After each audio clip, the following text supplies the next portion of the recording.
Great example of path of least resistance. Answering that question, how can I make this as easy as possible to get it done? Having an ADHD brain is like kind of wrestling a panther back onto the path, right?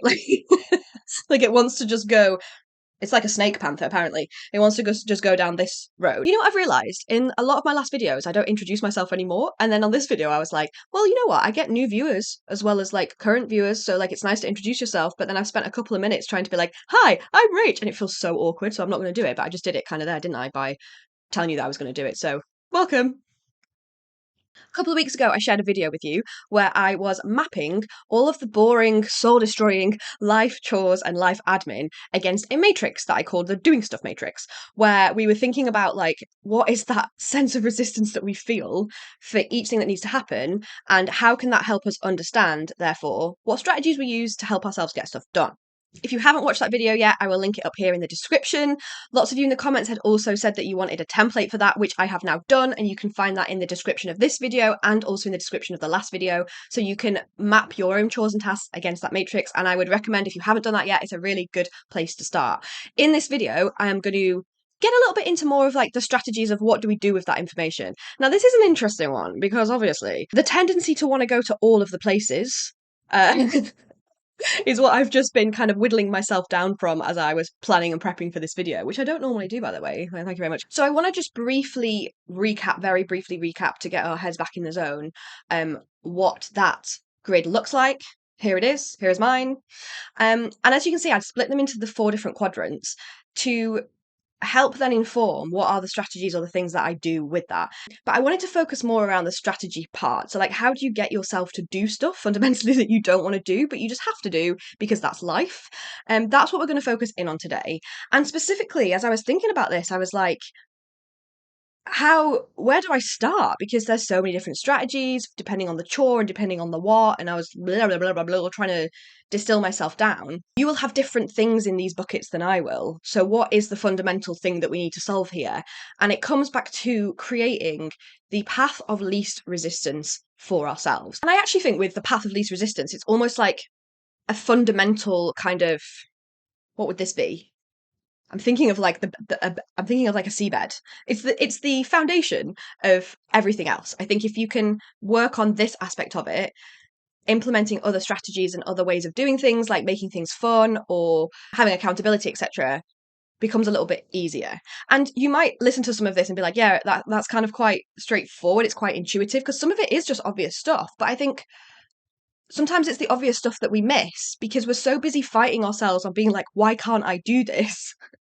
That we miss the complete obvious thing that's like, well, how about you do it this way instead? I'm going to give you a few tips about how to do that, and then I'm going to walk through some examples from some of the things that were on my doing stuff. I think I might call it a resistance matrix. That was a much better name, but I was making it up as I went along, so I don't know, maybe we need a rebrand on that. Resistance matrix. How do we find the path of least resistance to something? And I think the question that I have in mind when I think about this is, how can I or someone else, because I see you and I know that you will be putting all of the responsibility on yourself to make this change, so let's just put that one in there. How can I or somebody else make this as easy or as small as possible so I will get it done? Like, how can it be the easiest or smallest version of itself to get it done? This is about resistance and that feeling of how it impacts our motivation. But I also think that creating the path of least resistance is also really helpful to scaffold some of the other executive dysfunction aspects. And I'll tell you a story to explain why.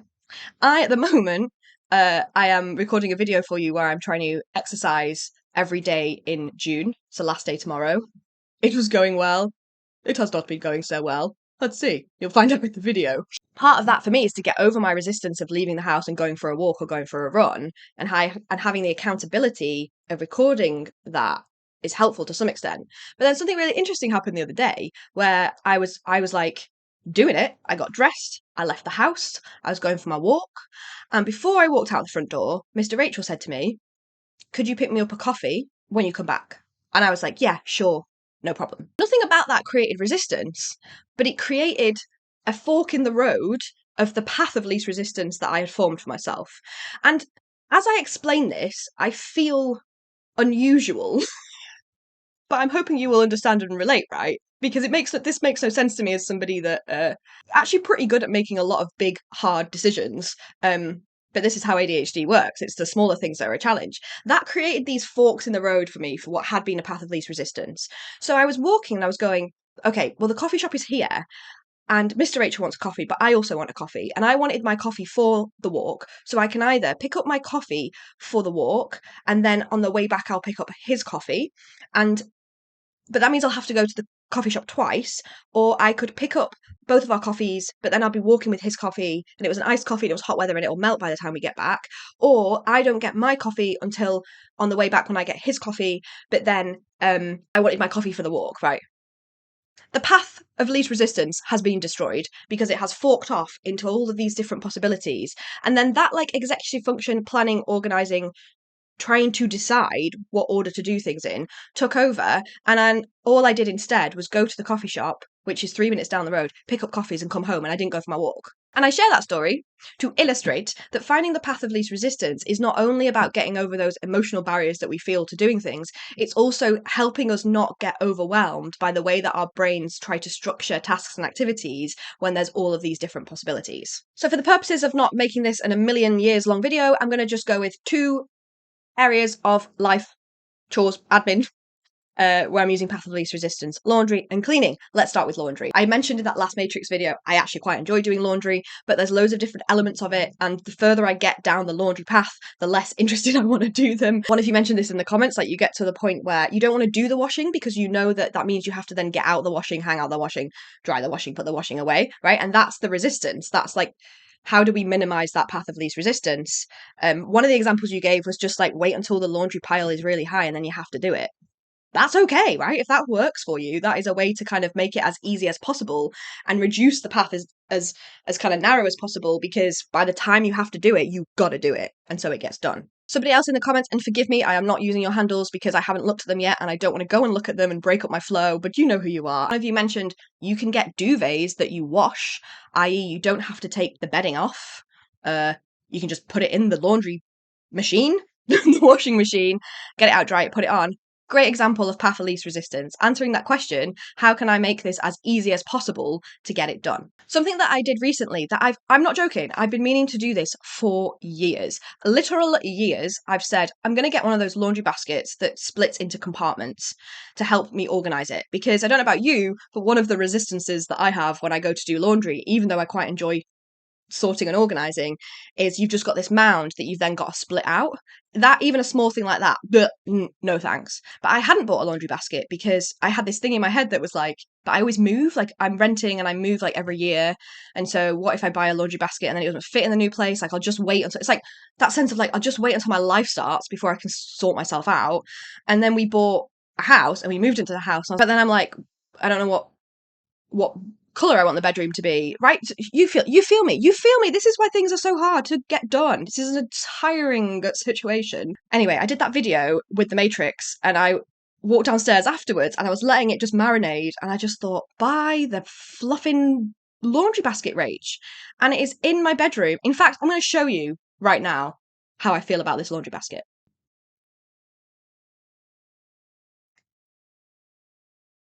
Well, in a minute, I'm just writing a note to tell myself to go downstairs and record that bit that I just explained to you. So I don't have to mess up my setup. I'll do it afterwards. Here it is. Ba-da-da-da-da.